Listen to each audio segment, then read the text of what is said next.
Bismillahirrahmanirrahim. Assalamualaikum warahmatullahi wabarakatuh. Alhamdulillah wassalatu wassalamu ala Rasulillah la haula wala quwwata illa billah. Amma ba'du. Pada saat sekarang ini saya akan membahas tentang Riyadhus Shalihin, kitab Riyadhus Shalihin, bab tentang istiqomah. Jadi istiqomah itu hal yang sangat penting ya. Karena kenapa? Kita tidak tahu kapan itu kita akan meninggal, ya kan? Apakah kita dalam keadaan taat atau dalam keadaan maksiat? Maka istiqomah itu ajek gitu. Kita harus menetapi di dalam ketaatan gitu kan. Sehingga kita kita mungkin sering mendengar khotib ketika sholat Jumat itu berkata gitu kan. Ya ayyuhalladzina amanu taqullaha haqqa tuqatih wa la tamutunna illa wa antum muslimun. Wahai orang-orang yang beriman, bertakwalah kepada Allah dengan sebenar-benarnya takwa. Wa la tamutunna illa wa antum muslimun. Dan janganlah sekali-kali kamu mati illa wa antum muslimun, kecuali kalian dalam keadaan muslim, dalam keadaan beriman kepada Allah, gitu kan. Dalam keadaan pasrah kepada Allah. Nah, kita diperintahkan untuk mati dalam keadaan iman, dalam keadaan Islam gitu kan. Sementara kita tidak tahu kapan kita akan mati. Tapi kita diperintahkan. Nah, maksudnya gimana? Berarti kita diperintahkan istiqomah terus-menerus dalam ketaatan gitu. Berusaha misalkan tergelincir sebentar pada maksiat, langsung kita balik taubat kan itu kan. Ya kan? Nah, jadi misalkan kita berbuat maksiat, kita istighfar, maka istighfar itu yang akan menghapus dosa kita kan itu kan. Jadi kalau misalkan kita berbuat maksiat, langsung kita istighfar atau misalkan kita sholat taubah gitu kan, maka itu yang akan menghapus. Jadi dalam hadis dikatakan bahwa kalau melakukan dosa ya ikutilah perbuatan dosa itu dengan taubat kan gitu kan. Seperti itu. Tamhu, dan itu yang akan menghapus. Nah, begitulah pentingnya kita istiqomah. Dan kita berdoa agar senantiasa ya muqallibal qulub tsabbit qalbi ala dinik, ya Allah, berikanlah kami ya wahai zat yang membolak-balikkan hati, tetapkanlah hatiku dalam ala dinik, di atas agamamu. Nah, itu doa itu penting agar kita bisa istiqomah. Dalilnya dalam Al-Quran dikatakan, Allah berfirman, fastaqim kama umirta. A'udzubillahi minasyaitonirrajim. Fastaqim kama umirta.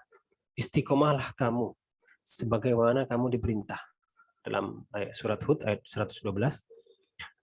Ai istaqim ala dini rabbik. Hendaklah kamu istiqomah. Maksudnya adalah istaqim di sini gimana? Istiqomah di atas jalan agama Tuhanmu. Wal amalu bihi, dan beramal atau mengamalkan atau mempraktekkan dari ajaran agama tersebut, gitu kan. Wad du'a'u ilaihi, dan kita berdoa agar senantiasa kepada Allah dan senantiasa kita dibimbing untuk istiqomah, gitu kan. Wal istiqomah hiya luzumul manhajil mustaqim. Maksud daripada istiqomah adalah luzum, senantiasa, ya kan. Luzumil manhaji, di atas manhaj, di atas jalan yang lurus. Jadi kita kalau di atas jalan yang benar, ya senantiasa di atas jalan yang benar, maka itulah istiqomah. Bagaimana janji Allah Subhanahu wa taala di dalam Al-Qur'an terhadap orang-orang yang istiqomah ini? Nah, ini Allah berfirman, a'udzubillahi minasyaitonirrajim, innal ladzina qalu rabbunallahu tsumma istaqamu tatanazzalu alaihimul malaikah. Sesungguhnya orang-orang yang berkata, ya kan, innal ladzina qalu, sesungguhnya orang-orang yang berkata, rabbunallah, Tuhan kami adalah Allah. Tsumma istaqamu, kemudian dia istiqomah. Jadi intinya orang yang dia berkata, ya Allah adalah Tuhanku, ya tidak ada Tuhan yang berhak disembah kecuali Allah. Kita hanya menyembah kepada Allah, beribadah kepada Allah. Tsumma istaqamu. Jadi kalau misalkan orang itu sudah bersyahadat, misalkan masuk Islam gitu kan. Kalau kita kan sudah dari kecil sudah di ini kan sudah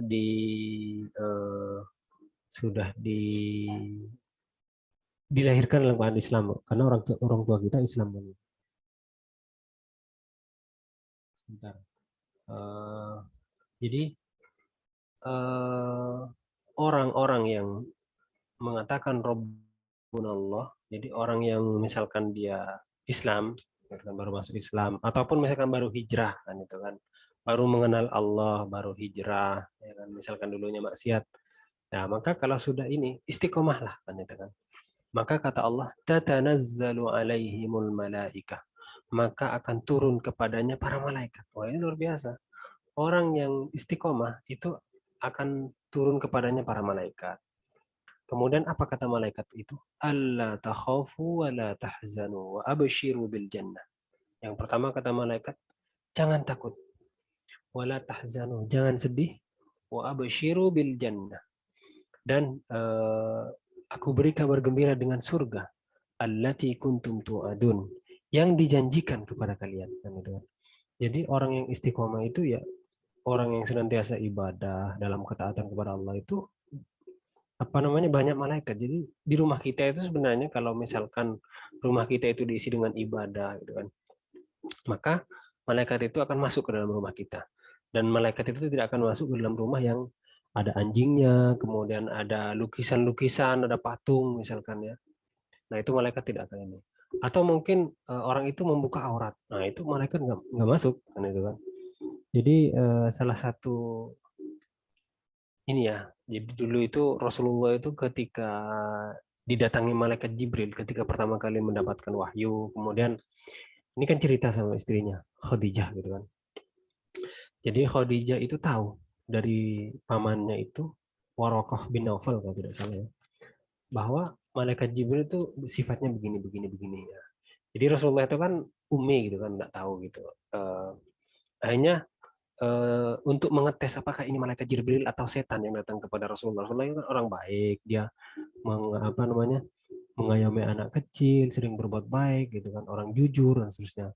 Masa didatangi setan atau malaikat kan? Ini kan ini untuk mengetesnya. Sayyidah Khadijah itu dia datang duduk di samping Nabi gitu ya. Kemudian nanti kalau teman kamu yang datang di Gua Hiro itu dia datang kepadamu, maka eh, sampaikan kepada saya gitu kan. Oh ya dia datang gitu kan. Setelah setelah datang kepada Nabi Muhammad gitu ya, maka setelah itu datang maka Khadijah itu membuka ini, menyingkap auratnya lah, mungkin pahanya atau apa gitu. Nah setelah itu malaikat Jibril pergi, setelah itu ditutup lagi, setelah itu malaikat Jibril itu datang lagi gitu kan. Oh ya dia pergi tadi, kemudian setelah kamu tutup dia datang lagi kan gitu kan. Oh ya berarti ini malaikat Jibril kan gitu kan. Jadi malaikat itu kalau misalkan kita membuka aurat, malaikat nggak masuk. Makanya rumah kita kalau misalkan orang itu nggak menutup aurat ya malaikat nggak masuk gitu. Nah kalau kita mau tidur kita baca doa itu malaikat datang kan gitu kan. Kayak gitu. Jadi yang datang ke kita itu kalau nggak setan ya malaikat kan itu kan. Bahkan ketika kita mau meninggal, oh itu berlomba-lomba itu antara setan dan malaikat gitu kan. Setan tuh ngajak ke jadi Yahudi atau Kristen atau jadi menyembah selain Allah gitu, jadi musyrik. Nah kalau malaikat tuh masuk apa kan katakanlah ilaha illallah. Pokoknya malaikat tuh ini menggoda agar senantiasa dia dalam ketaatan. Intinya mati dalam keadaan husnul khotimah kayak gitulah. Jadi itu sama-sama berlomba. Maka kita berdoa agar kita ditetapkan di jalan Allah, kita dimatikan dalam husnul khotimah kan itu. Jadi malaikat itu akan datang ke rumah kita kalau rumah kita itu ya kita tidak boleh ini ya apa namanya tidak boleh memasang misalkan patung-patung manusia gitu ataupun hewan gitu karena malaikat nggak masuk, dalam hadis dikatakan seperti itu. Lalu bagaimana dengan foto? Nah kalau foto itu ulama mengatakan tidak apa-apa kalau foto, tapi kalau apa namanya yang timbul seperti patung, nah itu Rasulullah kan melarang seperti itu. Juga memelihara anjing kayak gitu, itu malaikat nggak masuk. Nah kalau ada anjing menggonggong ya kan tengah malam, itu kata Rasulullah kita diperintahkan untuk berlindung karena karena anjing itu melihat setan gitu kan. Tapi kalau mendengar kokok ayam, kita diperintahkan untuk berdoa pada Allah, yang memuji Allah gitu kan. Karena ayam itu melihat malaikat kayak gitu. Ya, kita melihara ayam aja di rumah kan itu kan. Daripada melihara anjing mending melihara ayam, bisa dimakan, telurnya bisa dimakan juga kan itu kan. Nah, dan malaikat tidak takut sama ayam. Oke, lanjut. Tatanazzalu alaihimul malaikatu alla takhafu wa la tahzanu wa abshiru bil jannati allati kuntum tu'adun. Kemudian apa kata malaikat? Nahnu awliya'ukum fil hayatid dunya wa fil akhirah. Kami adalah wali-walimu, penolongmu, kan itu kan, temanmu, kan itu kan. Fil hayatid dunya, dalam kehidupan dunia, wa fil akhirah, juga di akhirat. Walakum fiha ma tashtahi anfusukum walakum fiha ma tad'un. Di akhirat kalian akan mendapatkan apa yang kamu mau. Ma tashtahi, ya kan? Jadi di akhirat itu, di surga itu, kalau di dunia kita melayani Allah, kan itu kan. Di akhirat Allah yang akan melayani kita, kan itu kan. Jadi misalkan ada orang yang berkata, ini sekarang banyak aliran-aliran agnostik gitu ya. Misalkan mengatakan apa namanya? Saya nggak minta dilahirkan ke dunia, tapi saya dilahirkan sama Allah. Kemudian saya disuruh nyembah kepada Allah. Kemudian kalau saya tidak nyembah, saya dimasukkan neraka. Apakah itu adil? Gitu kan? Itu banyak aliran-aliran goblok seperti itu, gitu kan. Atau ada lagi yang berkata, ngapain kita nolong Allah? Oh, Allah itu maha kuasa segala-galanya. Allah itu nggak butuh pertolongan kita, misalnya. Kan? Di Al-Quran biasanya kan orang beriman, intan surullah yansurkum. Jika kamu menolong Allah, maka Allah akan menolongmu. Ya kan? Kayak gitu. Jadi apa ya? Ya memang begitulah dunia. Dunia itu tempat kita bersusah payah. Jadi kita itu tidak instan di dunia ini. Kalau kita mau kaya, ya kita berusaha, belajar, susah payah kita untuk menjadi orang sukses, kan itu kan. Kan Allah Maha Kuasa untuk menjadikan orang itu kaya, menjadikan orang itu tiba-tiba pintar. Maha Kuasa sekali Allah, kan itu kan. Tapi Allah membuat sunnatullah, orang yang berusaha dia diberikan kaya, kan itu kan. Orang yang belajar dijadikan pintar, orang yang apa namanya berjuang di jalan Allah, Allah akan tolong, Allah akan muliakan, kan itu kan. Orang yang beriman kepada Allah, Allah akan muliakan, dan seterusnya, kan itu kan. Orang yang ibadah kepada Allah, Allah akan angkat derajatnya, Allah akan selamatkan di akhirat. Memang kayak gitu. Dunia itu ya darul bala, kan itu kan. Dunia itu adalah ya tempat ujian, negeri ujian, kan itu kan. Dan akhirat itu adalah darul jaza, adalah negeri balasan. Kita berbuat baik di dunia, kita akan kebaikan juga yang kita dapatkan. Kalau apa namanya, keburukan yang kita tanam, ya keburukan juga yang akan kita ini, gitu. Kan kita tuai di akhirat. Nah begitulah. Maka hidup yang singkat ini kita gunakan dengan baik, kan itu. Jadi sangat mengerikan sekali. Ini banyak sekali ya pengikut-pengikutnya orang-orang yang berideologi jongkok seperti itu ya, agnostik, yang tidak percaya Tuhan, bahkan menentang Tuhan. Itu banyak sekali dan pengikutnya banyak, followersnya banyak. Orang-orang liberal, orang-orang wes ngeri. Nah, ya memang begitulah kehidupan dunia, namanya manusia itu kan, namanya jenenge wong itu ya menongso, kan itu kan. Oke, lanjut. Nahnu awliyaukum fil hayatid dunya wa fil akhirah. Kemudian walakum fiha ma tashtahi anfusukum walakum fiha ma tad'un. Kalian akan mendapatkan apa yang kalian minta di akhirat, ya kan? Walakum fiha ma tad'un. Jadi apa yang kita minta, apa yang kita inginkan di akhirat itu Allah akan berikan kepada kita tanpa perlu kita susah payah. Nggak perlu nanam. Dunia kan untuk menjadi proses kita makan gitu ya. Padi itu harus dibersihkan, ditanam, apa namanya, ini ya, ditanam kemudian tumbuh, harus dipelihara, dipupuk. Kalau sudah tumbuh, dijaga dari hama, berbuah dijaga dari hama, dari tikus, gitu kan. Setelah itu masih harus di apa namanya, dipanen. Setelah dipanen dijemur. Setelah dijemur baru diselip gitu ya. Setelah diselip dicuci dulu baru dimasak. Dimasak pun kalau cuma makan beras saja kan, makan nasi aja kan gak enak, harus butuh lauk dan seterusnya. Jadi proses untuk menjadi makanan itu sangat lama sekali, kan itu kan. Dan itu banyak, makanya ketika orang itu makan, doanya apa? Allahumma barik lana. Ya Allah, berikanlah keberkahan kepada kami. Ya karena banyak orang di situ berperan, kan itu kan. Kenapa bukan untukku gitu, tapi untuk kami ya, karena banyak orang, banyak peran di situ. Untuk menjadi sepiring nasi itu banyak banyak peran manusia di situ. Ada tukang pupuk, ada tukang apalagi tukang tanam, ada lagi yang punya selip, ada lagi yang punya bensin, ada lagi yang punya solar, ada lagi yang punya dan seterusnya gitu kan. Yang membuat mesin kan, itu kan. Ada lagi yang membuat ini nelayan gitu kan. Sampai kita itu lama prosesnya gitu. Makanya kita doanya itu Rabbana Allahumma barik lana, ya Allah berikanlah keberkahan kepada kami. Allahumma barik lana fima razaqtana wa qina adzabannar, kan gitu.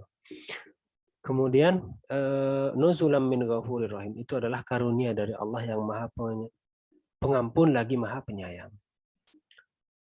Kemudian Allah berfirman juga dalam ayat yang lain dalam surat Al-Hijr ayat 99, wa'budu rabbaka hatta ya'tiyakal yaqin. Sembahlah Tuhanmu hatta ya'tiyaka, sampai datang kepadamu al-yaqin. Yakin itu sesuatu yang pasti. Kata ulama, maksud daripada yakin adalah al-maut, sampai datang kematian. Sembahlah Tuhanmu sampai datang kematian. Itu artinya kita harus istiqomah menyembah Allah, beribadah kepada Allah. Memang berat, godaan kan itu kan. Banyak sekali ayat-ayat yang bisa menjerumuskan kita kepada kesesatan, kepada kekufuran. Mudah-mudahan Allah membimbing kita. Lanjut, perintah istiqomah dalam hadis. Nah ini hadis yang pertama dari bab ini adalah dari Abi Amruh. Beliau berkata, wakila Abi Amroh Sufyan bin Abdullah radhiyallahu anhu. Jadi Abi Amroh Sufyan bin Abdullah ini adalah sahabat Nabi ya radhiyallahu anhu. Beliau berkata, "Qultu ya Rasulullah." Dia berkata, "Wahai Rasulullah, kulli fil Islam." Katakanlah kepadaku dalam Islam, tentang Islam. Qaulan, satu kata, satu nasihat. La as'alu anhu, yang aku tidak akan bertanya. Ahadan ghairak, seorang pun selain daripada engkau, gitu kan. Jadi minta benar-benar nasihat yang luar biasa kayak gitu lah kira-kira. Kemudian qala, maka Nabi menjawab, "Qul amantu." Katakanlah, aku beriman billahi, kepada Allah, tsumastaqim, kemudian istiqomahlah. Hadis riwayat Muslim. Jadi ini nasihat yang luar biasa kepada Sufyan bin Abdullah, gitu kan. Abi Amrah Sufyan bin Abdullah radhiyallahu anhu. Kemudian marja'ul istiqomah, ya kan. Dasar, ya kan, daripada istiqomah itu apa? Itu ada dua. Yang pertama itu sihhatil iman billah.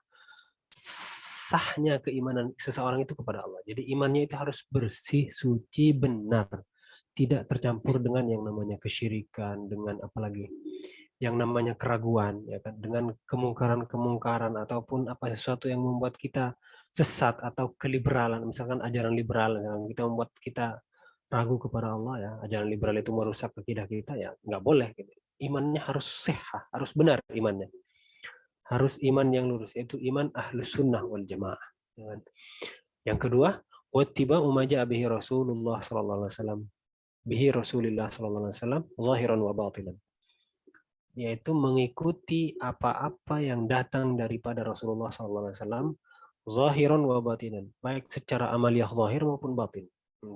Zahir batin kita mengikuti Rasulullah, ya, bagaimana niat, bagaimana zahir batin ibadah Rasulullah, bagaimana cara Rasulullah sholat ibadah, kemudian bagaimana Rasulullah itu berbicara tentang keimanan, tentang ketakwaan, tentang hati, itu kan, tentang tazkiyatun nufus, mensucikan jiwa dan seterusnya.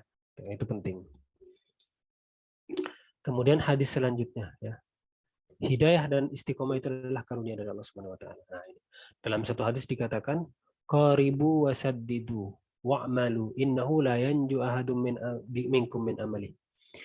Kata Rasulullah itu qaribu wasaddidu. Apa itu qaribu? Qaribu itu dari kata qoroba, dekat.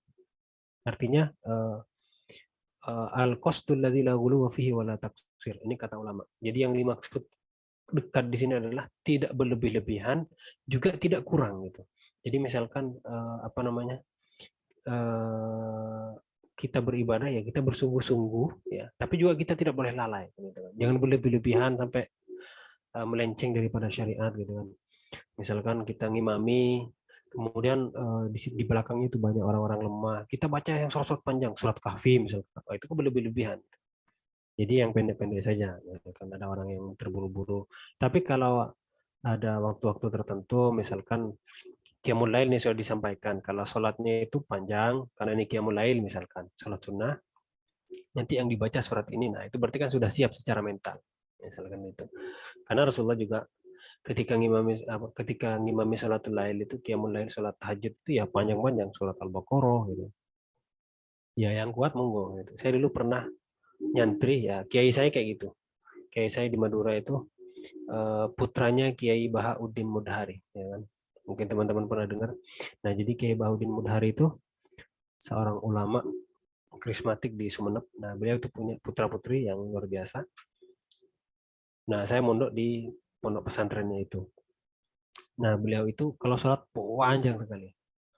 rukuknya panjang 1/4 jam gitu, terus sujudnya 1/4 jam, berdirinya setengah jam gitu atau 20 menit, itu lama sekali. Itu latihan kan itu kan. Nah, kemudian apa kata Rasulullah, wa'lamu, ya kan, wasaddidu. Saddidu itu adalah istiqomah wal isabah. Kita istiqomah tapi juga benar apa yang kita lakukan sesuai dengan yang dicontohkan Rasulullah, yang diajarkan Rasulullah. Nah, itu kan. Wa'lamu, dan ketahuilah, annahu la yanju, sesungguhnya seseorang itu tidak akan selamat, ya kan, di akhirat itu masuk surga, ya kan, ahadun bi amali, ya kan, karena amalnya. Di akhirat itu seorang tidak akan selamat dari neraka dan masuk surga itu karena amalnya. Kira-kira gitulah. Qalu, mereka berkata, wala anta ya Rasulullah, meskipun engkau sendiri ya Rasulullah. Maka kata Rasulullah, wala ana, termasuk saya juga tidak. Illa ayyataghammadani Allahu birahmatin minhu wa fadlin, kecuali semua itu karena berkat Allah itu menyelimuti saya dengan rahmatnya, dan juga karena karunia dari Allah Subhanahu wa taala. Karena karunia-Nya Allah menyelimuti Nabi Muhammad dengan rahmat dan karunia-Nya. Beruntunglah orang-orang yang Allah bimbing untuk senantiasa berada di jalan petunjuk, ya, itu semua karena rahmat dan karunia Allah Subhanahu wa taala. Tapi kata hadis Al-Quran itu, walakinal a'mal sababun lidukhul jannah. Amal itu juga menjadi sebab seorang masuk surga. Yang menentukan di akhirat itu, di surga itu juga ya karena amal seorang gitu kan. Tapi tetap seorang itu bisa beramal soleh itu karena taufik, karena hidayah dari Allah Subhanahu wa taala, karena rahmat Allah. Kita bisa sholat ya karena Allah. Banyak orang yang Allah tidak izinkan, ya kan, belum dapat hidayah misalkan, atau mungkin terlahir di tempat yang mayoritas non muslim misalkan, terlahir dari keluarga itu kan berarti tidak diizinkan. Atau mungkin ada orang yang dia muslim tapi ternyata di lingkungan yang nakal sehingga dia ikut nakal, tidak sholat, tidak puasa. Atau mungkin dia apa namanya, Islam tapi diberikan sakit gitu sehingga dia tidak bisa sholat kan, gitu kan. Nah, kalau kita masih bisa bangun, kita bisa sholat, itu syukuri, ya. Dalam Al-Quran dikatakan udkhulul jannah bima kuntum ta'malun, masuklah ke dalam surga karena sebab apa yang kamu perbuat, gitu. Jadi amal itu juga menentukan gitu, tapi bukan satu-satunya. Tetap semua itu karena rahmat dan karunia Allah Subhanahu wa taala, gitu kan. Jadi seorang itu tidak boleh sombong karena amalnya seperti itu. Jadi tetap dia merasa kalau semua itu karena karunia Allah Subhanahu wa taala.